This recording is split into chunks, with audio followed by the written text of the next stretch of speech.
Alors, cette semaine, on vous fait découvrir une entreprise située à Stornoway, une nouvelle entreprise d'aventure. Et c'est Arbre à sucre. Et je suis en compagnie d'Hugo Morin-Veilleux pour vous en parler. Bonjour, Hugo. Bonjour, Sophie. Ça va bien? Ça va bien toi-même, merci. Ben oui. Merci de nous accueillir dans votre belle forêt. Et merci de vous être déplacé chez nous. Ça nous fait plaisir de vous accueillir ici, chez Arbre à sucre, le site d'hébertisme à faire cet été. Je connais pas beaucoup les sites d'hébertisme. Malheureusement, j'ai jamais eu l'occasion de participer à un parcours. Oui, c'est une première. Qui est pas très connu en ce moment ici à Québec, mais qui se répand beaucoup plus ces dernières années. C'est le terme approprié, c'est un parcours d'hébertisme. En gros, en résumé, c'est des jeux suspendus en hauteur d'un érable à l'autre qui vient solliciter l'endurance physique, la force physique, la coordination des mouvements et l'équilibre aussi. Et j'imagine qu'on peut vivre plein de sensations fortes ici, là. Oui, c'est le but, c'est le plaisir, le dépassement de soi, le challenge, l'adrénaline. C'est ça qu'on recherche ici. Et qu'est-ce qui t'a poussé à monter ce projet-là? D'où est venue cette passion-là? Je pourrais dire que la graine a germé au tout début dans l'esprit de Michel, mon beau-père, le chum à ma mère, lors d'une sortie de loisirs familiale à Eastman. C'est une entreprise qui est comme la nôtre, c'est-à-dire qui est privée, qui a conçu ses propres jeux, ses propres montages. Puis ça lui a donné l'idée. En plus, c'est dans une érablière. Puis lui, disons que c'est une personne qui est très ingénieuse, puis qui a eu des expériences pratiques dans sa vie qui ont permis d'être en confiance avec ça. Puis il nous a dit au cours du souper, après la journée, où est-ce qu'on s'était fait vraiment beaucoup de plaisir, il nous a proposé de partir un projet comme celui-là. Puis lui était très confiant par rapport à ça.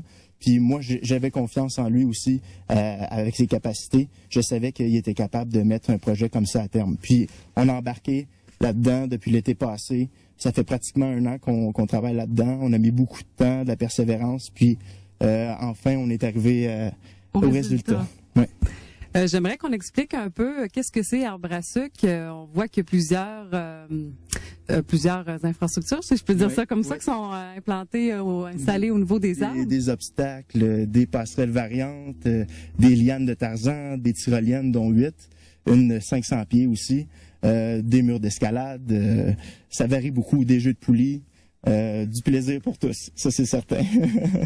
Donc éventuellement l'ouverture va se faire à la fin mai si tout se passe comme prévu. Oui, fin mai. Et il y aura possibilité de faire 4 parcours dont une 50aine de jeux. Exactement, oui, 50 jeux différents.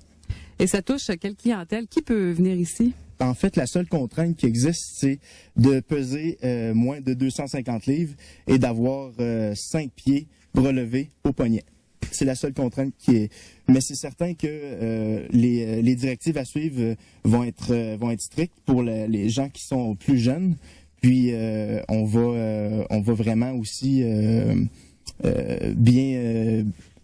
on va être clair dans nos directives, c'est certain. Puis la nonchalance, la distraction, nos installations sont très sécuritaires. Ce qui pourrait être le plus dangereux, comme je vous disais tantôt, c'est la négligence personnelle, d'être distrait, puis de ne pas faire attention, d'attacher ses mousquetons correctement tout au long du parcours. Sinon, c'est la sécurité même.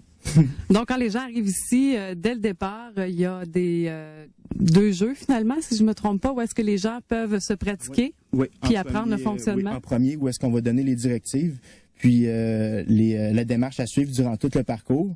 On va faire tester le jeu à la personne en premier. On va la juger apte à commencer le parcours. Puis ensuite, il va y avoir une tyrolienne surveillée pour vraiment être certain que les gens adoptent la bonne démarche à suivre. Puis après ça, le premier parcours va être très bien surveillé aussi pour essayer de cibler les personnes qui pourraient être plus susceptibles d'être peut-être essoufflées, ça arrive aussi, de manquer de concentration, d'être excités.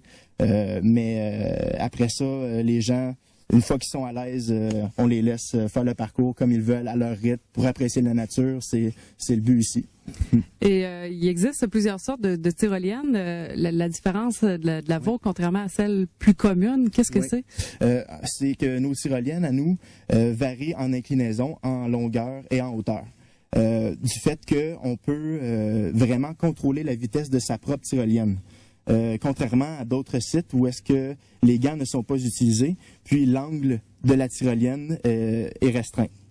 Puis c'est plus par rapport à ça. On décide de la vitesse qu'on veut adopter dans la tyrolienne, tout dépendamment du feeling qu'on veut avoir. La vitesse ou plus le contrôle.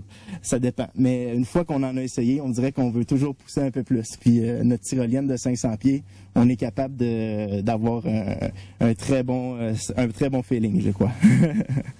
Et il y a aussi deux câbles pour justement assurer une sécurité plus... C'est une innovation de sécurité de la part de Michel pour être encore plus sécuritaire que le standard de tous les autres sites. Attacher un mousqueton avec sa longe sur chaque câble d'acier qui est d'une grosseur d'une demi donne vraiment un aspect sécuritaire encore plus poussé que les autres sites. Ça, c'est certain.